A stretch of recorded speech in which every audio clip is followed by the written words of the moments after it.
Hai sobat, pernahkah Anda bertanya apa makna dari Paskah? Mari kita renungkan bersama.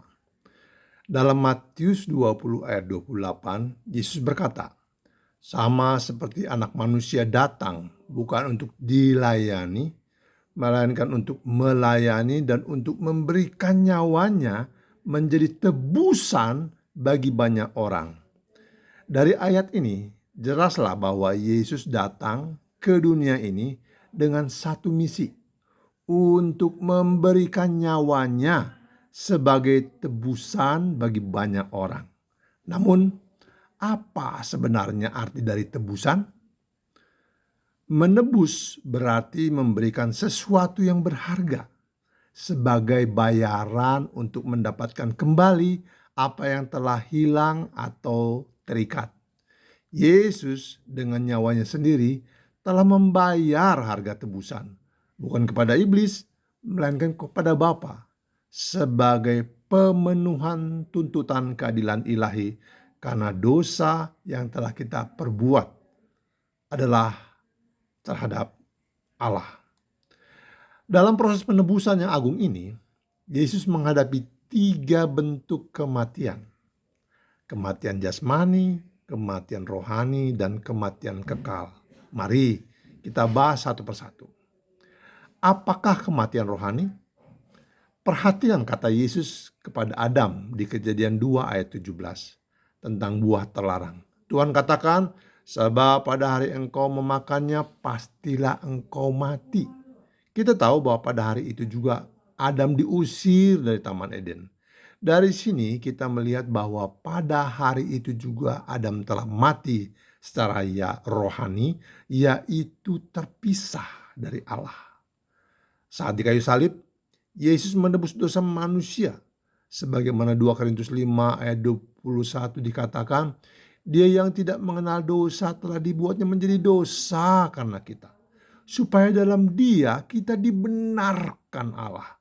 Saat itulah terjadi peristiwa yang tidak pernah terjadi dalam Tritunggal Allah, yaitu keterpisahan antara Bapa dan Yesus. Hal ini terjadi karena ketika dosa ditimpakan kepada Yesus, menurut Yesaya 59 ayat 2, tetapi yang merupakan pemisah antara kamu dan Allahmu ialah segala kejahatanmu, dan yang membuat dia menyembunyikan diri terhadap kamu sehingga ia tidak mendengar ialah segala dosamu. Jadi saat dosa ditimpakan kepada Yesus, maka Allah meninggalkan dia. Inilah saat Yesus menebus dosa dengan kematian rohani, yaitu keterpisahan dengan Allah.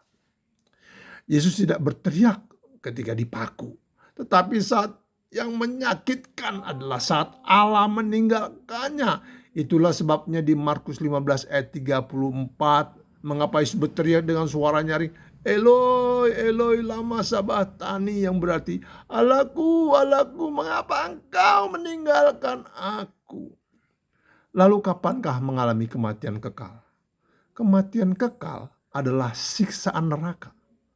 Yesus merasakan 2 siksa neraka, yaitu kepedihan yang sangat karena keterpisahan dengan Bapa dan kehausan. Mari kita bahas. Memang Yesus tidak pernah ke neraka, tetapi siksa neraka yang ditimpakan kepada Yesus, hal itu ditandai dengan kehausan. Seperti yang tergambar dalam kisah Lazarus yang diceritakan dalam Lukas 16 ayat 24. "Suruhlah Lazarus supaya mencelupkan ujung jarinya ke dalam air dan menyejukkan lidahku, sebab aku sangat kesakitan dalam nyala api ini." Perhatikan juga Yohanes 19 ayat 28.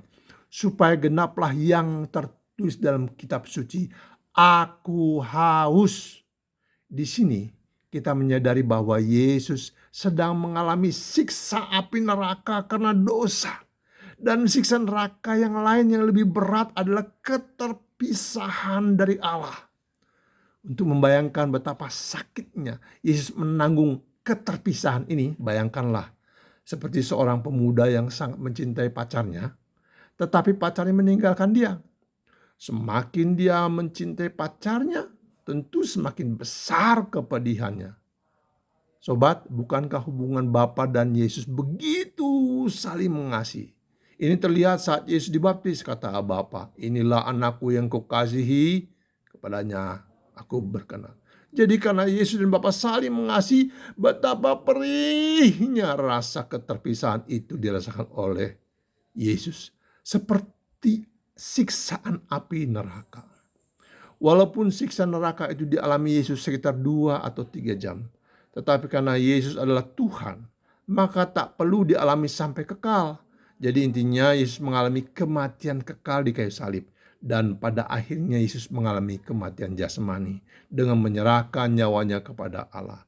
Jadi sobat, selama di kayu salib, Yesus telah menebus dosa kita dengan 3 kematian. Kematian rohani, kematian jasmani, dan kematian kekal. Namun pada hari Minggu paginya Yesus bangkit mengalahkan maut. Sebagaimana yang dinyatakan dalam 1 Korintus 15 ayat 54-57. Maut telah ditelan dalam kemenangan. Hai maut, di manakah kemenanganmu? Hai maut, di manakah semangatmu? Sangat maut ialah dosa, dan kuasa dosa ialah hukum Taurat. Tetapi syukur kepada Allah yang telah memberikan kepada kita kemenangan oleh Yesus Kristus Tuhan kita.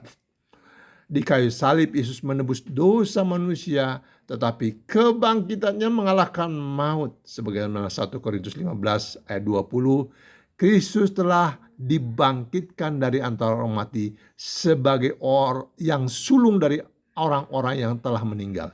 Sebab sama seperti maut datang karena satu orang manusia, demikian juga kebangkitan orang mati datang karena satu orang manusia. Karena sama seperti semua orang mati dalam persekutuan dengan Adam, demikian pula semua orang akan dihidupkan kembali dalam persekutuan dengan Kristus. Jadi dengan kebangkitan Yesus dari kematian, kita pun kelak akan dibangkitkan dan ke surga. Amin. Lalu apa sobat kita? Dari 1 Korintus 16 ayat 20. Sebab kamu telah dibeli dengan harga yang telah lunas dibayar. Karena itu muliakan Allah dengan tubuhmu. Mari kita muliakan Tuhan dalam hidup kita ini. Selamat Paskah sobat. Dengan kebangkitan Yesus Kristus menjadi sumber kekuatan dan inspirasi bagi kita semua untuk menjalani hidup ini dengan penuh sukacita dan pengharapan. Mari kita bangkit dalam semangat baru, memuliakan Allah dengan kehidupan kita. Karena melalui Yesus kita telah menemukan kemenangan atas maut. Hai sobat, Tuhan Yesus sangat mengasihimu.